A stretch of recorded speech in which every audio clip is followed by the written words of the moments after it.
Hello guys! Welcome again to my YouTube channel. Don't forget to subscribe guys and share. So yan guys, no? Gusto ko lang i-share sa inyo kung ano yung ginagamit ko na sunscreen.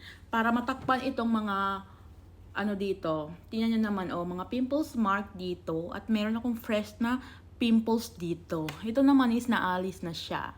So, hindi perfecto yung ating face guys kasi ang daming pimples guys, hindi talaga maalis-alis yung pimples ko. Kapag maalis man siya guys, bumabalik din, ganon.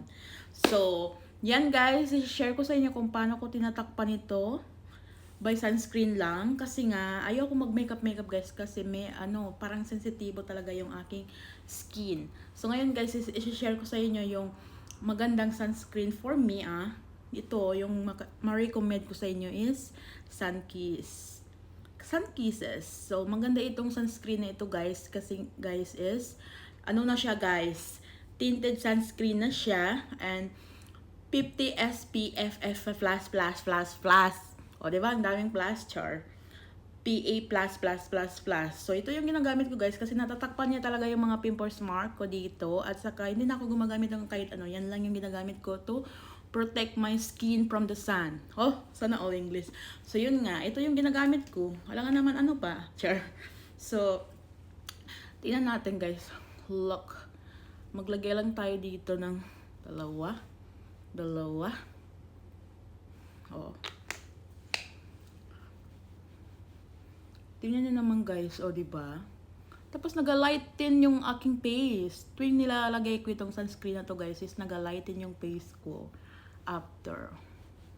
'Di ba? Tapos malilate na ako sa trabaho. 'Di ba? Gumagawa pa ako ng video dito. So ganyan siya, guys.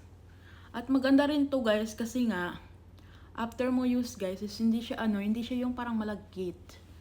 Hindi siya malagkit na sunscreen, guys. Kaya nagustuhan ko siya. Oh, ganyan lang siya, guys, no. Parang fresh lang.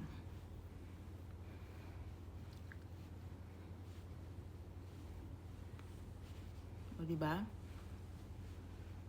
Kailangan lagyan mo lang lahat para na maprotektahan yung face natin sa sun guys, no? Kasi ang init-init ngayon dito sa Middle East. O, diba? So, ganyan lang siya guys. Ito lang siya. My favorite. O, yun ang nilalagay ko guys. Minsan kasi guys is grabe ang init. O, diba? Nag-light siya. Ah! Sana all nag-light. O, diba? Ang ganda-ganda niya na gamit, guys. Perfect na perfect ito. Kasi nga, tingnan nyo naman, guys, nag-light siya after you using. Ha? After ng paggamit, gano'n. Sa lahat ng sunscreen, guys, ito lang talagang nagustuhan ko. Kung gusto nyo, guys, bumili kayo. So, that's all, guys. And thank you very much for watching.